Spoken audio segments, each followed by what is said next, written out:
It seems like with every passing day we hear more rumors and leaks about the upcoming Sony PlayStation 5. Recently, a report came out saying that Sony was struggling with the price of the console, and it might be higher than we expect. That's not good. There's also been a microtransaction patent leak that makes it seem like Sony's going to be really pushing these in-game transactions in games for the PS5. That's also not good. We'll get into the pricing and patent leaks for the PS5 and also touch on the design leak that's been making the rounds online as of late. But just a quick PSA, don't believe everything you read online. Until Sony unveils the PS5, it's all just speculation. The first two questions that come to mind when a new console is announced are, when does it come out and how much does it cost? Well, we know the PS5 will be released during the 2020 holiday season, with November 20th, 2020 rumored to be the exact date. As for how much it costs, that's a whole other story entirely. According to Bloomberg, Sony is really struggling with the price of the PS5, and we stress the word really. It's estimated that the console could cost Sony $450 per unit, which is a huge increase when compared to the PS4's $380. Think about it. If it costs Sony $450 per PS5 and they make at least 1 million consoles for launch day, that's $70 million more than they had to spend when they released the PS4 in 2013.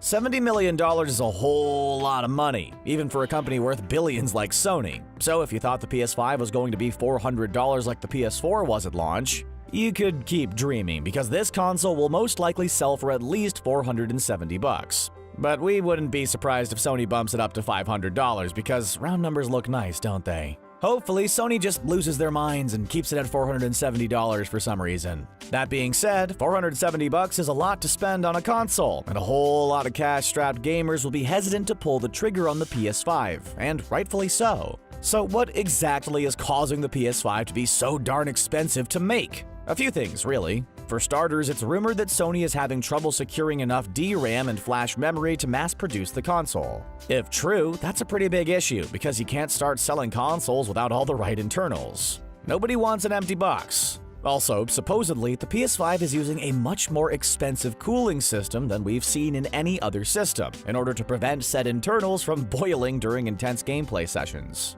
All of this is what's driving the price of the PS5 higher, and there are a lot of repercussions for selling the console for anywhere between $470 to $500. Like we mentioned earlier, if your budget is $400, the PS5 is probably not going to be the console for you, at least not at launch. The Xbox Series X is rumored to be around $400, so if Sony does have no choice but to sell the PS5 for around $500, that would give Microsoft the ability to undercut the PS5 and cut into their competition's sales. Would you pay $400 for an Xbox Series X or $500 for a PS5? We feel like a lot of gamers might choose the Xbox, simply because it's cheaper. But that wouldn't be the end of the world for Sony. At the end of the day, the PS4 outsold the Xbox One 108.9 million to 46.9 million, so with such an importance being placed on backwards compatibility this generation, players are most likely still going to flock towards the PS5, despite the higher price tag.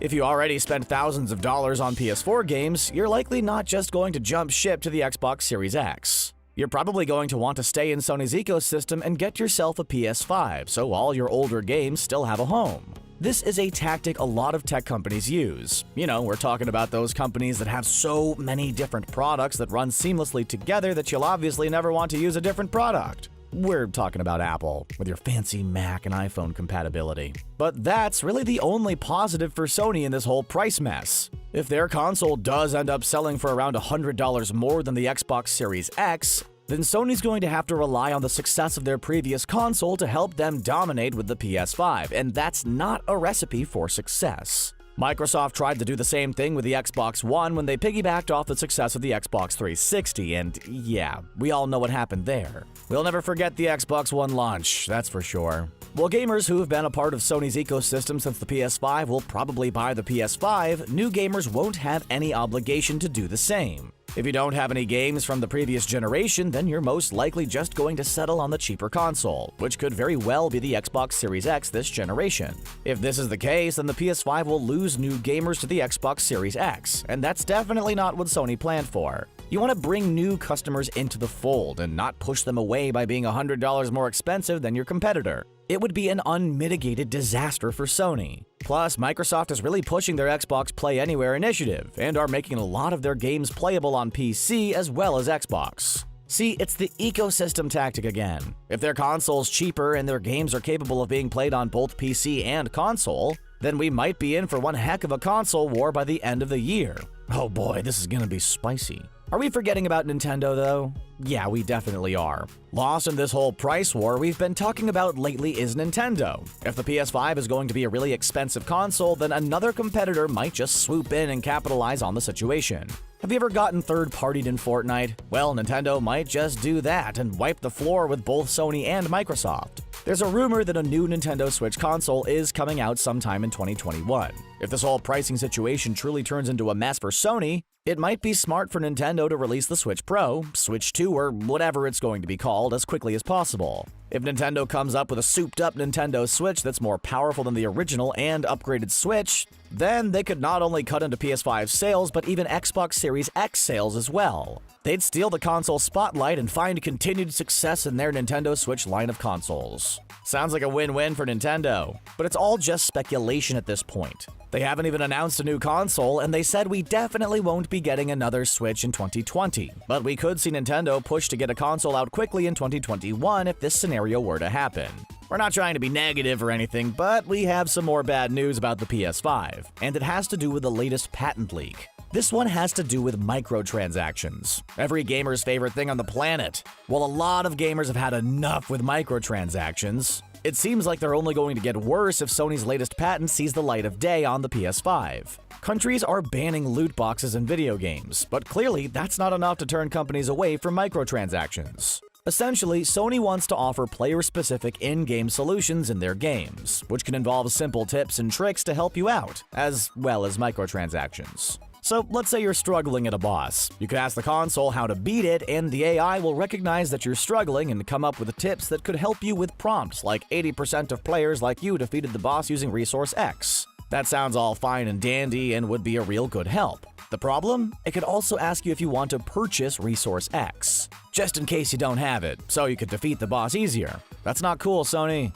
Please don't prey on gamers who are struggling on a boss so much they're willing to pay real money to defeat it. Now, Sony did say that the system would be player-friendly, but it looks like it would really push microtransactions. And we stress the word really, so wouldn't that not be player-friendly? We understand why companies want more microtransactions. They want more money. But when it's shoved down their gamers' throats, it's not fun either. If Sony could make it very subtle and allow it to be turned off completely, then we won't have a problem with it whatsoever. But if we can't turn it off, then it's going to be like our own personal Navi from The Legend of Zelda constantly yelling, "Hey!" to get our attention with microtransactions. If that's the case, then we could see gamers getting turned off by this to the point where they wouldn't consider the PS5 as their next console. It's not an overreaction. Gamers just don't like microtransactions. Speaking of patent leaks, we recently heard news of Sony filing another patent, but this one's for the design of the PS5 console. We've all seen the dev kits for the PlayStation 5 that Sony sent key developers last year, and saying they're unique is a bit of an understatement.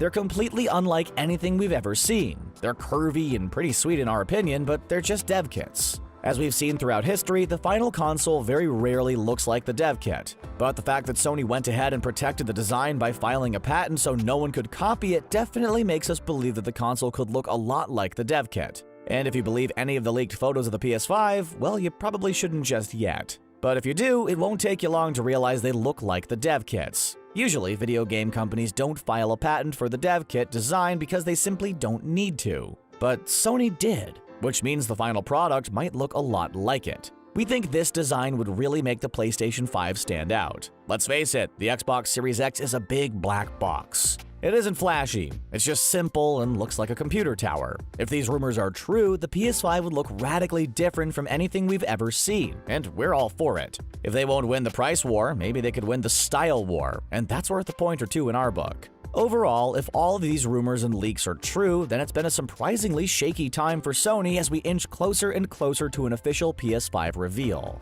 It's not crazy to think that the Xbox Series X has a slight lead in the console wars at this juncture, but if gamers are already too deep in the Sony ecosystem, they'll likely stay with the PS5. It's an interesting time for Sony, and only time will tell who comes out on top in the latest console wars. We're not too worried about Sony. They typically do what's best for us gamers. But what do you think about all of this? Is Microsoft finally going to beat Sony this generation, or will the PS5 be just fine? Let us know in the comments section below, and don't forget to subscribe to The Gamer for more gaming videos. As always, thanks a lot for watching.